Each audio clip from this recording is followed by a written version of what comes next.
아무래도 뭐 일단 전반적인 흐름과 미시적인 흐름을 좀 같이 봐야 되지 않을까 싶습니다. 전반적인 거시적인 흐름 자체는 우리가 경제가 둔화될 가능성이 높다라는 데 포커스가 맞춰져 있는 거고요. 미시적인 흐름은 이제 공매도 어. 금지 이런 흐름들이 있다라고 같이 봐야 될 것 같아요. 일단 거시적인 흐름을 놓고 보면 미국이 계속해서 금리를 올려서 5%대 중반까지 금리를 올려놓은 상태 아니겠습니까? 여기서 이제 추가적으로 금리 인상에 대한 부분들은 우리가 포커스가 맞춰지지 않다 하더라도 이것을 오랫동안 유지하는 것에 대해서는 포커스가 맞춰져 있는 상태죠. 그래서 지금 많은 투자자들이 미국의 10년물 국채 금리를 보고 있습니다. 우리가 그때그때 봐야 되는 상황들이 좀 다르죠. 우리가 2022년 상반기 때는 고용에 대한 부분들을 봤고 하반기 때는 CPI를 봤죠. 네. 그리고 올해 2023년 같은 경우는 전반적인 경기에 대한 부분들을 봤고 지금은 10년물 국채 금리를 보고 있습니다. 거기에 포커스를 맞춰야 돼요. 더 이상 CPI라든지 뭐 노동, 고용 이런 부분들은 조금 중요성이 떨어진다라는 거죠. 근데 10년물 국채 금리가 5%를 자극하면서 왔다 갔다 하는 거에 따라서 글로벌 증시가 왔다 갔다 하고 있다라는 거죠.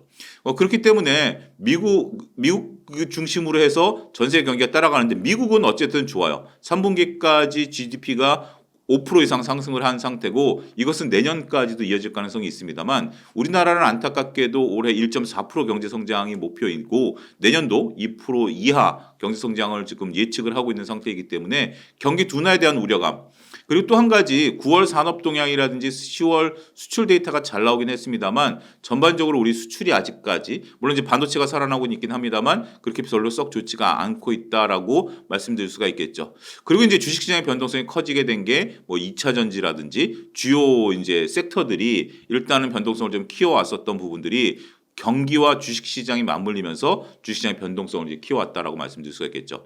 그런데 이제 미시적으로 보면 공매도 금지가 한시적으로 내년 상반기까지 이루어지게 되는 거죠. 이 효과가 어떻게 되느냐라는 거죠. 과거 세 차례 이런 경우가 있었습니다. 그런데 안타깝게도 2008년에는 주가가 빠졌고 나머지 두 번은 성공했어요. 주가가 네. 올라갔어요. 아, 금지를 했는데도요. 네, 금지를 했는데도 근데 2008년 같은 경우는 이제 글로벌 위기가 온 상태이기 때문에 그래서 제가 경기를 먼저 말씀드린 게 우리가 코로나 때는 무조건 팬데믹을 막자라는 거 아니었습니까? 그런 관점에서 공매도를 막은 거하고 그다음에 이제 새로운 수급이 들어왔죠. 동학개미운동에 새로운 수급이 들어온 부분들이고 새로운 수급이 들어오지 않고 글로벌 경기가 망가졌던 2008년에는 주가가 빠졌었다라는 거죠. 오히려 네.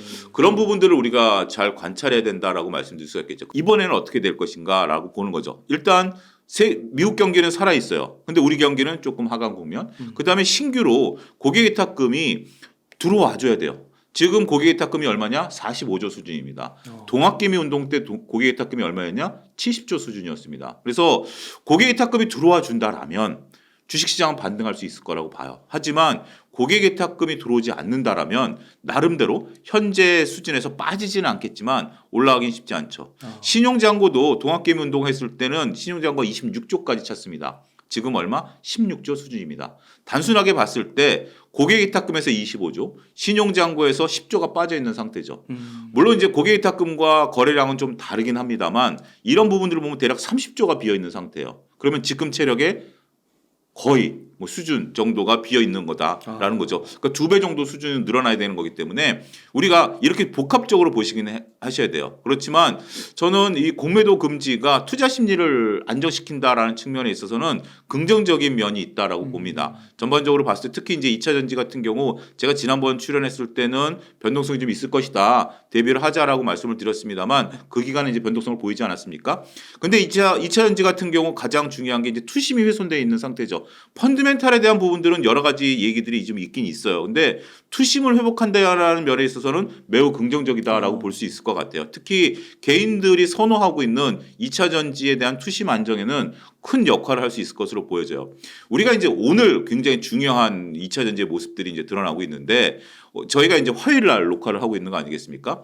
월요일 날 같은 경우는 외국인들도 대응할 시간이 없었어요. 보통 외국인들은 전날 주문을 주기 때문에 어제 같은 경우 이제 공매도 금지가 주말에 갑작스럽게 나왔으니까 그들은 이미 쉬고 있는 상태고 주문이 들어와 있는 상태니까 어제 같은 경우 이제 주문이 들어와서 매수가 들어왔던 거고 오늘 같은 경우 매도가 나오고 있거든요. 네.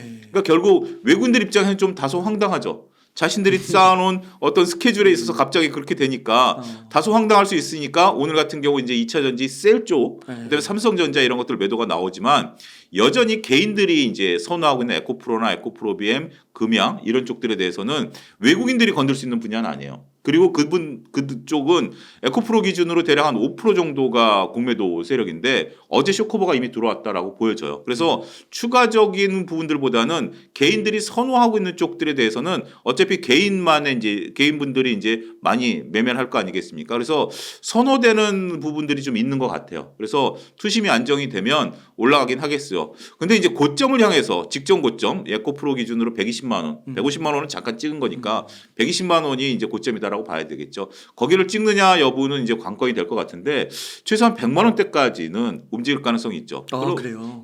예. 그러면 어떻게 움직일 것이냐라고 봤을 때 요거는 좀 긴 호흡으로 보셔야 될 것 같아요. 그리고 여러분들 이제 눈치 게임도 한번 고려해 보셔야 될 것 같아요. 자, 우리가 이제 정답지를 알고 있죠. 언제까지 공매도 금지? 내년 상반기까지. 그러면 상반기 이후에는 어떻게 된다? 냉정하게 얘기해서 변동성이 생길 수밖에 없겠죠. 공매도가 이제 새로 들어오니까. 우리가 2020년과 2021년 공매도가 금지된 이후에 2022년도에 막대한 변동성을 우리가 보지 않았습니까? 그런 것처럼 공매도 금지가 해지된 이후에는 어떤 방식으로 이제 공매도 제도가 개선될지는 모르겠습니다만 우리가 지금 이제 많은 글로벌 우려가 어제 이제 짐 로저스도 얘기했다시피 글로벌 지수로 가기 위해서는 공매도를 하긴 해야 되거든요. 네. 폐지가 되지 않고 하게 된다라면 어쨌든 외국인과 기관 개인들이 이제 공매도를 내년 하반기 때는 때릴 수 있는 거 아니겠습니까? 네. 그러면 2022년과 같은 변동성이 올 수밖에 없어요. 그러면 이미 정답을 다 알죠. 그러면 공매도에 대한 부분들을 우리가 상반기까지 끌고 갈까요? 그거보다 먼저 빠져나오려고 그럴까요? 상반기 6월에 끝나니까 네. 한 3, 4월? 그렇죠. 그게 눈치 게임이에요. 그게 이제 다들 그렇게 생각을 하죠. 네. 어차피 6월까지 갔는데 네. 내가 5, 6월까지 이걸 끌고 가는 것보다 네. 남들보다 한두 달 먼저 빠져나와야지라고 생각을 할 그럴 수 거라고요. 있겠네요, 그리고 진짜. 네. 시장의 변동성이 시작되면 생각보다 좀 더 빨리 나와야지라고 할 수 있어요. 그렇기 음. 때문에 올해 벌써 이제 이후에 내년도의 공매도에 대한 부분들은 생각보다 효과가 빨리 끝날 수도 있다. 그 부분을 염두에 두셔야 되고 더군다나 이제 이게 우리가 이제 보는 시각에 따라 다르지만 정부 여당이 총선과 관련해서 이걸 한다라는 시각도 일부 존재하는 거 아니겠습니까? 뭐 확인된 건 또 아니고 확실한 것도 아니에요. 근데 총선이 내년 4월이니까 4월 이전에 어떤 것들에 대한 퍼포먼스를 보일 가능성도 있고 만약에 지금 정부 여당이 선거 과정에 있어서 만약에 진다라고 한다라면 6월달 이후에 조금 더 부정적인 결과가 나올 수 있을 것으로 보여지고 만약에 이겼다라고 하면 또 다른 거. 물론 이제 그거는 제가 이제 뭐라고 얘기할 수 있는 정치공학적인 뭐 그 뒤로 만약 이기건 지건 그 뒤로 또 어떻게 나온다라는 것도 제가 예측할 수 있는 부분들은 아니지만 4월이 일단 선거니까 4월 이전에 또 눈치 게임이 시작되는 거죠. 그러겠네요. 그러니까 오히려 눈치 게임 같은 경우 시작되면 한 1월 정도, 2월 정도 이렇게 먼저 저희 웅달 책방 구독하시는 분들은 그걸 먼저 고려해 보셔야 될 것 같아요. 지금은 분위기는 잘 잡혔어요. 분위기는 잘 잡혔는데 일단 단기 변동성은 심할 거예요. 그러다 다음에 이제 서서히 변동성들이 잦아들면서 약간 우상향 쪽으로 이제 틀 가능성은 있긴 있는데 솔직히 얘기하면 고점까지 벗길 정도의 그런 지금 체력은 아닌 것 같아요. 그건 인정하시자고요. 그러면 나름대로 전략을 짜시고 그 속에서 눈치 게임을 남보다 효율적으로 빨리 나온다라는 게 아니라 효율적으로 빠져나올 수 있는 방안을 잘 고민하시는 것도 하나의 방법이 되지 않을까 저는 그렇게 조언을 드리고 싶습니다. 네. 그 소장님께서 되게 유연하게 말씀해 주시는 것 같은 게 이제 지난번 출연하셨을 네. 때는 사실 좀 과열된 측면이 그렇죠. 있었고 사실 그 주가를 보더라도 많이 폭락을 했잖아요. 네. 뭐 50%, 60%, 70%까지도 빠졌으니까요.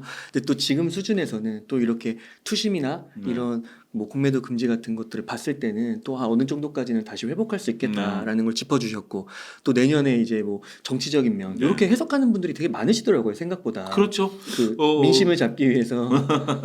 그러니까 그것도 이제 우리가 무시를 못하는 게 네. 더군다나 이제 미국 내년 11월에 또 대선이 있어요. 네. 대선이 있고 지금 이제 2차 전지 전기차에 대해서 조금 이제 말씀을 좀 드리면 우리가 이제 퀘션 마크를 붙이는 리포트들이 조금 나오긴 해요. 왜냐하면 지금 트럼프 전 대통령 지지율이 높아요. 굉장히 높기 때문에 바이든 대통령이 중간 선거에서 그러니까 이제 내년 대선에서 떨어지게 되면 트럼프 대통령은 어떤 성격이죠? 다 갈아엎잖아요. 그러면 바이든 대통령의 IRA법도 폐기시켜버릴 수도 있어요. 그런 변동성에 대한 위험은 있거든요. 그래서 근데 우리가 정치를 꼭 신경 써야 되느냐라는 부분들은 저는 그건 신경 쓸 수밖에 없다라는 게 왜냐하면 작년 11월을 생각해 보세요. 작년 11월에 미국의 중간선거가 있었어요. 중간선거 이전에 어떤 단어가 있었냐면 킹달러라는 단어 이제 떠오르시죠? 맞아요. 킹달러는 무조건 킹달러였어요. 근데 중간선거 딱 끝나자마자 킹달러라는 단어가 사라져버렸죠.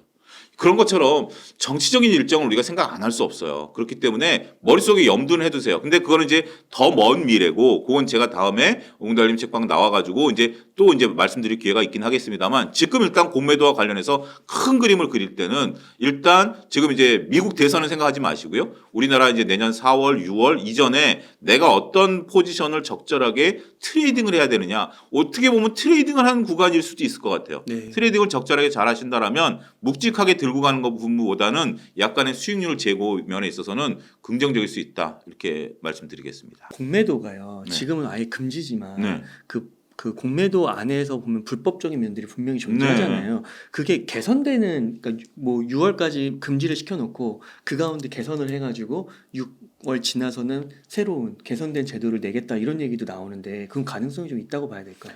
그러니까 저는 이 공매도와 관련해서 금융감독원의 조금 불만이 뭐냐면 네. 감독기관에 이 불법이란 단어 제가 이제 연합 인포맥스에서 출연해서도 그랬어요.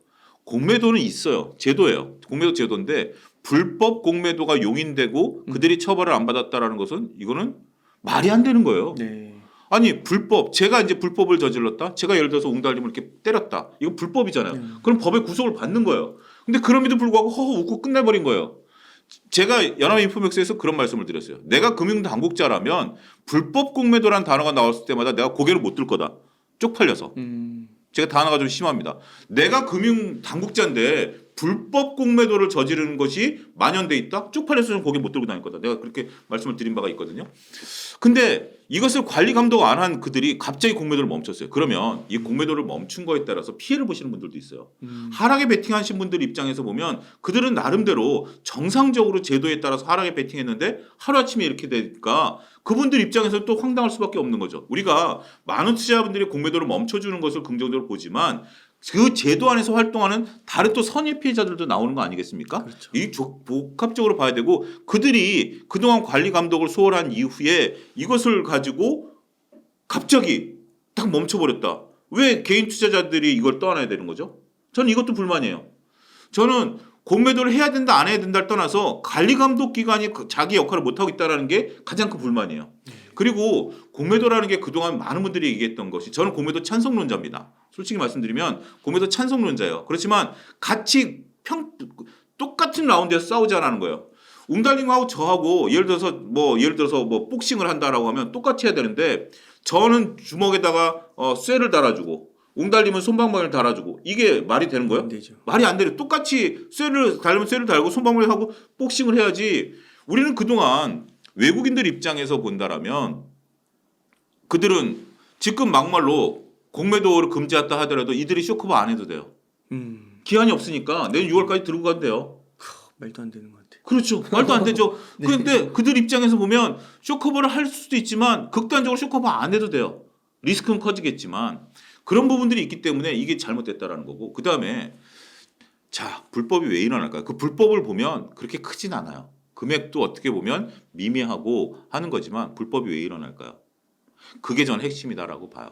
여러분들 제가 이제 증권회사 다닐 때 우리가 이제 예를 들어서 제가 이제 증권사 브로커고 웅달님이 이제 제 고객이에요. 그러면 제가 사고 싶은 종목이 있어요. 그러면 웅달님한테 옛날 같은 경우 이제 전화를 하죠. 그래서 웅달님 뭐 A라는 종목이 있는데 어떻게 사시겠습니까?라고 하면 그래 차부장 삽시다. 그러면 제가 주문을 내는 거 이게 정상적인 거죠. 그런데 비정상적인 건 뭐죠? 제가 웅달님 걸 가지고 그냥 산 거예요. 그다음에 전화를 한 거죠. 웅달님 제가 이렇게 했는데 지난번에 말씀드렸던 거 가격이 좋아서 그냥 웅달님도 성향상 사실 것 같아서 샀습니다. 뭐 그냥 합의 맞았고 그래 잘하셨습니다라고 얘기를 하는 거죠. 근데 왜 제가 전화를 하기 전에 먼저 살까요? 호가가 변하기 전에 조금이라도 싸게 사고 싶은 욕심 때문에 아닐까요? 제가 웅달님 몰래 불법을 저질러서 제가 영업을 하기 위해서 주식을 샀다? 그건 아니죠. 그렇게 해서 만약에 웅달님이 그거 왜 샀어요? 당신 책임지시면 그건 제가 더 데미지가 크거든요. 저는 싸게 사주려고 한 거지 그 데미지를 떠안는 건 아니거든요. 자, 불법이라는 것은 뭐냐면 차입을 하기 위해서 차입 부서에 지금은 이제 연락을 하겠죠. 자, 지금 뭐 A라는 주식이 있어? 없으면 차입을 해. 그러면 그 시간이 있는 거죠. 그 물리적인 시간이 잠깐 걸리겠죠. 짧을 수도 있고 오래 걸릴 수도 있고. 그런데 그 시간보다 지금 내가 호가에 먼저 때리고 싶은 거죠. 그게 불법이에요. 그래서 저는 이거는 그 욕심을 제어시켜 주는 게 핵심이다라는 거예요. 네. 불법을 저지르는 거 그들이 불법을 그냥 저지르는 게 아니라 조금이라도 높은 가격에 매도를 때리고 싶은 욕심이 있는 거예요. 근데 그게 물론 공매도를 우리가 이제 수작업을 한다, 전산으로 한다. 저는 그게 핵심이 아니라고 봐요. 그 자체 매도 주문이 들어갈 때 제가 예를 들어서 웅달림 계좌 그러니까 여러분들 모두가 매수 주문을 낼 때 증권사에서 주문이 잘못 들어간 적이 있나요? 단 한 건도 없습니다. 증권사 근무하다 보면 가끔 고객들이 찾아와요. 잔고가 잘못됐다, 주문이 잘못 들어갔다. 뒤져보면 아니에요. 그분들이 오해한 거예요. 이거는 전산이 잘못됐다라고 하면 이건 증권회사 신뢰도에 가장 큰 데미지가 있는 거 아니겠습니까? 공매도를 때릴 때 잔고가 있는지 체크만 하면 돼요. 이게 어려운 건가요? 전 컴퓨터 잘 모릅니다. 이 로직 짜는 게 어려운 건가요? 그조차 비용을 안 들인 거예요. 그조차도 글로벌 IB들이 비용을 안 들인 거예요. 완전히 이기적인 거죠. 수작업을 했다가 아니라 그들이 그것을 걸러낼 시스템을 안 만들었고 단지 조금이라도 더 벌기 위해서 공매도를 체크를 안 하고 때린 거예요. 저는 그 욕심에 대해서 벌금을 때려야 된다라고 봐요. 네. 이게 잘못된 거예요. 공매도를 하는 게 잘못된 게 아니라. 그래서 이번에 그 공매도가 정말 좀 불법적인 면이나 부족한 면들 잘 보완해가지고 그렇죠. 나오면은 진짜 공매도의 순기능도 사실 되게 있는 거죠. 저는 공매도 찬성론자라고 말씀을 드린 이유 중에 하나가 공매도는 순기능이 있어요. 근데 공매도의 순기능이라는 것은 결국 제자를 찾아가는 거고 공매도 하는 사람들도 다 리스크를 떠안는 거예요. 우리가 작년에 테슬라 공매도 때렸던 사람들이 다 손해봤잖아요. 그런 것처럼 공매도 한다라고 해서 공매도는 이론적으로 손실이 무한대요. 그렇죠? 주가가 무한대로 올라갈 수 있으니까 이게 굉장히 리스크가 큰 거예요.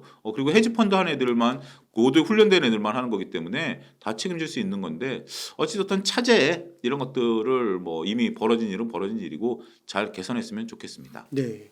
그리고 소장님 하나 또 궁금한 게 그 이번에 공매도를 한시적으로 금지시키면서 뭐 외신이나 또 전문가분들이 하는 얘기가 이걸로 이렇게 룰이 자꾸 이렇게 바뀌게 되면 손바닥 뒤집듯이 아까 말씀해주신 그 MSCI 선진국 지수에 지수, 편입이 안 될 수 있다 이렇게 얘기를 하는데 사실 그 얘기가 코로나 때부터 계속 나온 것 같긴 해요. 근데 지금까지도 사실은 이게 그 맨날 된다 하면서 안 되는 것 같기도 하고. 근데 가능성은 있는 건가요? 괜히 이 명분을 갖고 괜히 이렇게 얘기하는 게 아닌가 싶기도 하고요. 원래 MSCI 선진국 지수에 편입하기 위해서 가장 큰 걸림돌이 외환의 24시간 거래였어요. 근데 우리는 이제 외환 유출이 될 수 있다. 네. 뭐 예를 들어서 IMF의 트라우마가 있기 때문에 글로벌 상황이 됐을 때 밤에 이제 만약 미국이 터지거나 뭐면 밤사이 외환이 유출돼 버리면 우리가 막을 수 없다라는 게 그동안 우리가 가장 큰 그런 거였어요. 그런데 지금 그 시간을 확대했죠.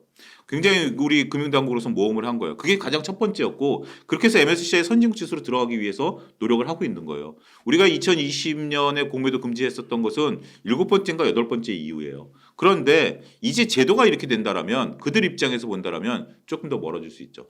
MSCI 지수, 선진국 지수와 신흥국 지수는 자금 규모가 다릅니다. 외국인들이 들어오는 물량들이 다르기 때문에 그 부분에 대해서는 뭐 보는 시각도 다를 수가 있긴 하겠습니다만 어찌됐든 뭐 일단은 그리고 또 한 가지 글로벌 투자자 입장에서 보면 좀 다소 황당할 수 있는 거죠. 그러면 그들이 지금 좋은 소리 하겠습니까?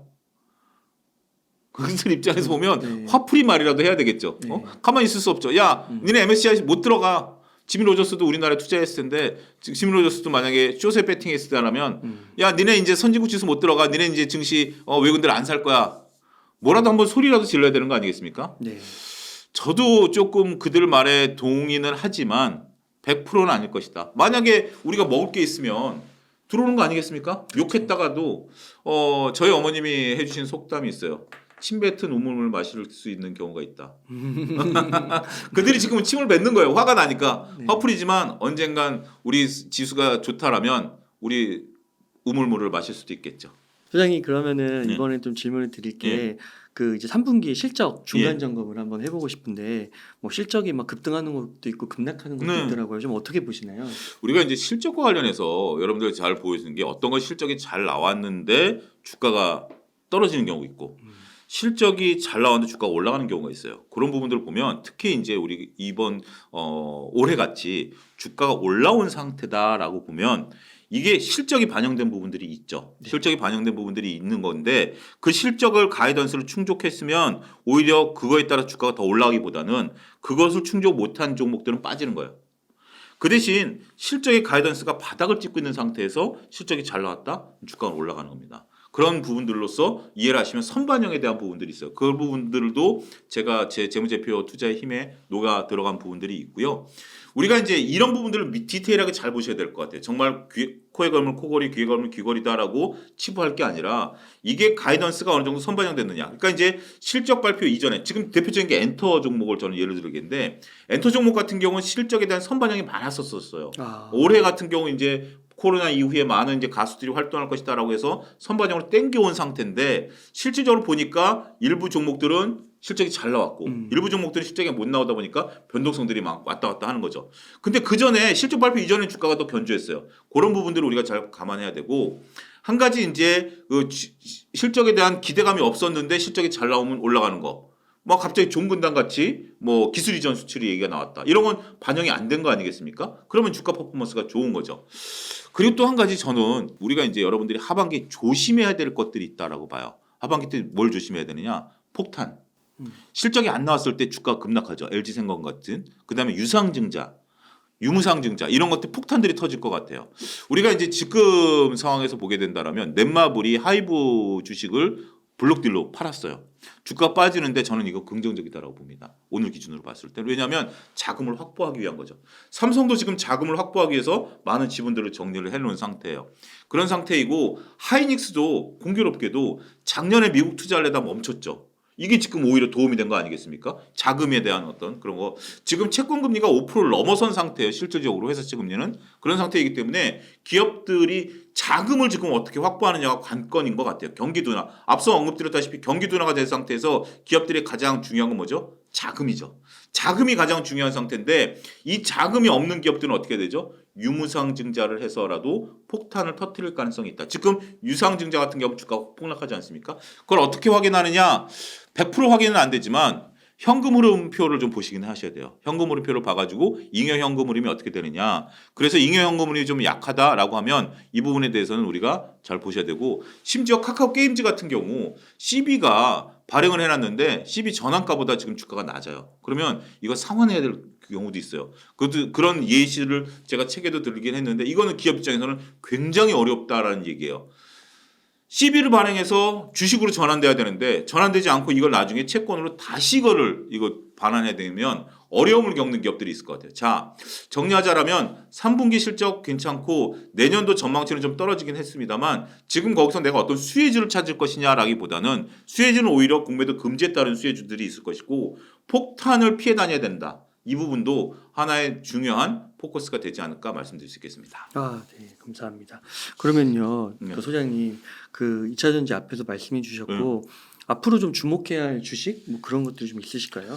저는 지금 어떤 섹터를 주목해야 되냐면 바이오 같은 경우, 제약 바이오들 같은 경우 상당히 좋고 반도체, 네. 반도체 중에서 이제 하이닉스 지금 52주 신고가예요. 우리가 지금 이제 반도체 어제 같은 경우 월요일 날 잊혀졌던 게 반도체가 52주 신고가를 찍었다라는 거. HBM이나 트리거는 내년까지 이어진다라고 보기 때문에 엔비디아가 서버를 내년에 40만 개까지 충족시킨다라고 발표를 했기 때문에 그 부분에 대한 트리거는 내년 상반기까지 저는 있다라고 봐요. 그래서 내년 상반기까지는 하이닉스 꾸준히 끌고 가시고 왜냐하면 그 이후는 이것도 우리가 코로나 때 일반 서버가 늘어난 다음에 재고가 쌓인 것처럼 인공지능에 대한 부분들도 서버가 이제 충족되고 나면 재고가 쌓일 거거든요. 그래서 내년 상반기까지는 HBM이나 트리거로 하이닉스를 제일 이제 보고 거기에 이제 관련된 뭐 한미반도체라든지 이런 것들 같이 보시면 될 것 같고 그다음에 제약바이오 같은 경우 우리가 이제 뭐 삼성바이오로직스라든지 한미약품, 종근당, 셀트리온 합병에 대한 이슈 실적도 잘 나왔고요. 이런 부분들 쪽 의료기기 이런 쪽들이 좋다라고 말씀드릴 수가 있겠고 나머지는 이제 개인 선호 종목인 이제 이제 2차 전지 같은 경우는 전반적으로 내년 상반기까지는 공매도 금지에 따른 수혜를 좀 볼 수 있을 가능성이 있다라고 보는 거고 그 중에서 선별하셔야 될 것 같아요. 셀과 소재 중에서 보게 된다면 오히려 소재 쪽들이 조금 개인들 비중이 높기 때문에 그런 부분들을 좀 맞춰서 보시면 긍정적으로 볼 수 있는 것 개인 비중이 높은 쪽에 주목해야 되는 거예요? 왜냐하면 기관과 외국인들 입장에서 본다라면 이 조금 오늘 모습을 보니까 조금 뭐 아무래도 조금 그들은 지금 시장이 좀 당황해하는 것 같아요.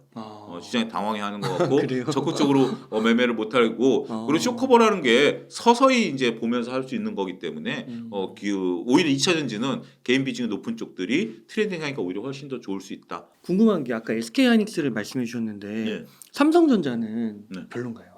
삼성전자는 네. 많은 분들이 이제 관심을 갖고 있는데 삼성전자는 사업부가 많잖아요. 그래서 오히려 둘 중에 하나 사야 된다. 다 살 수 있으면 다 사면 좋죠. 둘 중에 하나 사야 된다라고 한다라면 저는 하이닉스 쪽 비중 더군다나 2분기 때 이미 HBM 비중이 20%를 넘어선 상태고 HBM에 대한 비중이 높아진다라고 보면 저는 반도체는 더 이상 나빠질 건 없을 것 같아요. 그래서 삼성전자도 나쁘지는 않을 거지만 수익률 게임으로 본다라면 하이닉스 쪽이 더 좋지 않을까 말씀드릴 수 있겠습니다. 네. 또 한 가지 좀 질문을 드릴게요. 이번 네. 미국 주식인데요. 네. 그 빅테크 AI가 뜨겁잖아요. 그 뭐 매그니피센트 뭐 세븐인가 막 그러고. 근데 이런 기업들에 대한 거품 논란도 좀 있더라고요. 그렇습니다. 아무래도 뭐 미국 주식 같은 경우 우리가 이제 빅테크보다는 저는 오히려 좀 묵직한 주식들이 좀 좋을 것 같아요. 오히려 이제 빅테크 주식들 같은 경우는 조금 이제 그 금리의 상승에 대한 부담감, 그다음에 이제 미국도 지금 경기가 살아나는 게 신경제보다는 구경제, 그다음에 인공지능이 살아나는 거거든요. 그래서 빅테크 기업들 같은 경우 실질적으로 여러 가지 지금 노이즈도 나오고 있는 상태이기 때문에 제가 미국 주식은 잘 이렇게 깊게 공부를 안 해서 많은 말씀을 못 드리지만 미국 주식 투자하신다라면 오히려 대형주 중에서 약간의 좀 묵직한 주식들 이런 것들이 서서히 저점을 높여갈 가능성이 높지 않겠는가 그 정도로 말씀드리도록 하겠습니다. 약간 전통주들. 그렇죠. 전통주들이 오히려 좀 저는 더 왜냐하면 지금 미국의 고용이 탄탄하잖아요. 우리 고용이 탄탄하다라는 개념은 이렇게 보셔야 될 것 같아요. 내가 소득이 없다 300만 원 있는 거랑 500만 원 벌다 600만 원 버는 것보다 어느 승수 효과가 더 클까요? 제로에서 300만 원이 더 소득 그렇죠. 그런 것들이 크거든요. 그러니까 전통적으로 소매주들이라든지 이런 것들이 더 클 수 있는 거죠. 500만 원에서 600만 원 늘어나는 것들은 오히려 빅테크는 지금 해고가 늘어나고 있는 상태고 하니까 거기에 따른 승수 효과는 상대적으로 작을 수 있다. 그 대신 인공지능과 관련돼서 엔비디아라든지 이런 하드웨어 쪽에 대한 부분들도 여전히 관심을 가질 필요는 있다. 이렇게 정리하겠습니다. 네. 또 소장님의 견해가 궁금한 게 테슬라인데요. 네. 테슬라도 국민분들이 많이 관심 갖고 있는데 최근에 많이 좀 빠진 것 같아요. 네. 그래서 테슬라의 미래는 어떻게 보시나요? 저는 테슬라는 조금 약간의 고민을 좀 해보셔야 될 것 같아요. 그동안에 이제 테슬라가 우리가 이제 그 비교 우위를 나타냈다라고 보는 거지 영업이익률이 높았던 거거든요. 저는 기업들의 영업이익률을 봅니다. 영업이익률이 두 자릿수였다가 한 자릿수로 이제 떨어진 상태고 테슬라도 좀 그 가격 경쟁력이 심해진 거 아니겠습니까? 재화가 그 어떤 상품이 가격 경쟁을 하기 시작했다라고 보면 그 시장은 조금 불안정해진 거예요. 품질 경쟁이라든지 큐의 경쟁을 하는 게 아니라 가격 경쟁을 했다라는 것은 제 책에도 나와 있습니다만 상당히 조금 기업이 위험에 빠질 수도 있어요. 그리고 가격을 인하한 걸 오롯이 자기가 떠안고 있잖아요. 지금 그런 부분들에 따라서 현금 흐름이 악화되고 있다라는 측면에 있어서는 테슬라는 조금 보수적으로 저는 보고 있다. 이렇게 말씀드리겠습니다. 네. 그러면 소장님 끝으로 한 1억 정도 여유 자금이 있으면은 지금 어떻게 투자 전략을 세우시겠나요? 저는 1억 자금이 있다라면 지금은 한 3천만 원 정도는 현금. 그다음에 한 2천만 원 정도는 오히려 2차전지 소재를 트레이딩하겠습니다. 오, 네. 2차전지 소재를 트레이딩하고 5천만 원이 남죠. 네. 5천만 원 남는 것 중에서 반도체 절반, 그다음에 제약바이오 절반. 그렇게 해서 내년 상반기까지 한번 좀 들고 가보자. 그렇게 말씀드릴 수 있겠습니다. 제약바이오에서는 뭘 좋게 보시나요? 제약바이오에서는 저는 그 한미 반도체 그리고 지금 이제 종근당 같은 경우 트릭을 만들었기 때문에 종근당이 이번에 그 수출한 게 15억 달러인데 굉장히 큰 거거든요. 우리가 이제 제약바이오를 볼 때 여러분들 기술 수출을 단순하게 보셔서는 안 됩니다.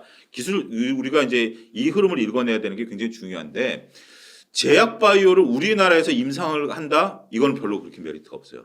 지금 이제 임상 2상 단계에서 지금 기술 수출한 거거든요. 이러면 글로벌 메이저 우리가 학회를 하는 이유가 이거예요. 학회 가서 뿌리는 거예요. 그러면 글로벌 메이저들이 보고 지네들이 좋으면 기술 수출을 해가는 거예요. 그런 거가 가능성이 있는 거죠. 이거는 암 그다음에 우리가 면역 뭐 여기에 다 쓸 수 있다라고 지금 얘기를 하고 있는 거죠. 이게 보인 거예요. 그러니까 15억 달러를 주지 어느 누가 이거를 계약금 8천만 달러 주고 가져가겠습니까? 그런 걸 보면 저는 정권당 같은 경우 조정시마다 모아가는 전략 여전히 유효할 수도 있다. 이렇게 말씀드릴 수 있겠습니다. 뭐 인공지능 AI, 뭐 루닛이나 뷰노나 이런 건 어떻게 보세요? 그거는 조금 밸류가 좀 높은 것 같아요. 네. 근데 우리가 이제 인공지능과 관련해서 여러분들이 잘 보셔야 되는 게 영상과 관련해서는 굉장히 중요하거든요. 근데 재무제표를 보면 아직 투자하기는 어렵습니다만 이건 재무제표 보고 투자하면 안 돼요. 미래 성장성을 보고 투자해야 되는데 전 좀 낮아질 때까지 조금 기다리려고 그래요. 낮아지고 나면 조금 저는 적극적으로 마이너스 실적에서도 살 수 있는 거는 맞다. 그래서 보유하고 계신 분들 입장에서는 보유자 영역인데 신규 매수는 조금 한 템포 늦추셔도 되지 않을까 말씀드릴 수 있겠습니다. 소장님 그러면 끝으로 시청자님들께 강조하고 싶으신 말씀 있다면 부탁드리겠습니다. 시장이 기회와 위기가 공존해 있는 것 같습니다. 그러니까 공매도 금지라는 기회, 그렇지만 경기 둔화라는 위기가 공존해 있는 상태이기 때문에 어느 한 방향으로 마음속으로 정해놓지 마세요.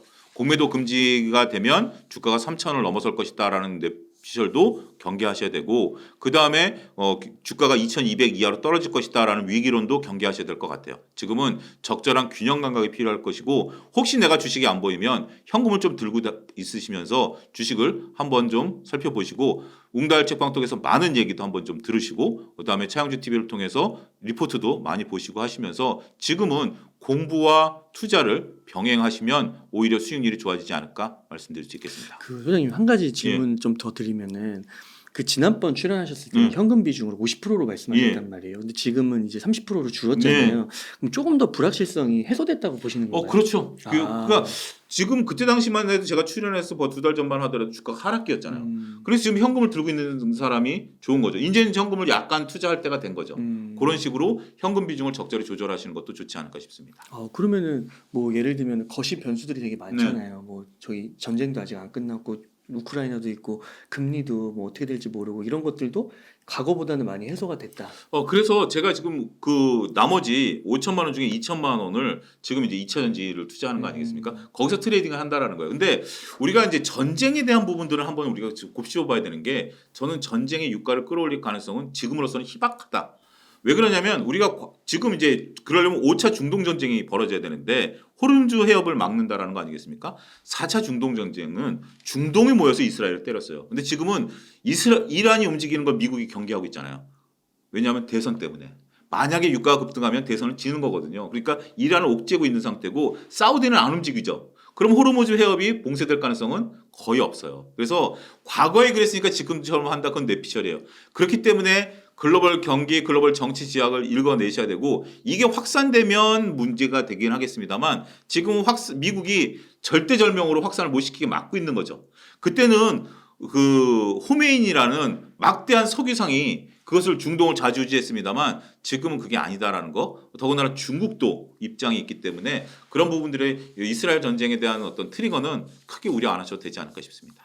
네, 사장님 오늘도 이렇게 중요한 인사이트들 많이 나눠주셔서 감사드립니다. 그 재무제표 투자의 힘 신간 그것도 시청자님들께서 꼭 한번 읽어보시면 큰 도움 되실 것 같습니다. 그러면 오늘 인터뷰 한 이 정도에서 마무리하도록 하겠습니다. 이렇게 해서 YG 경제연구소의 차영주 소장님을 모시고 이야기를 나눠봤습니다. 긴 시간 동안 유익한 인사이트 많이 나눠주셔서 감사의 말씀드립니다. 오늘 고생 많으셨습니다. 감사합니다.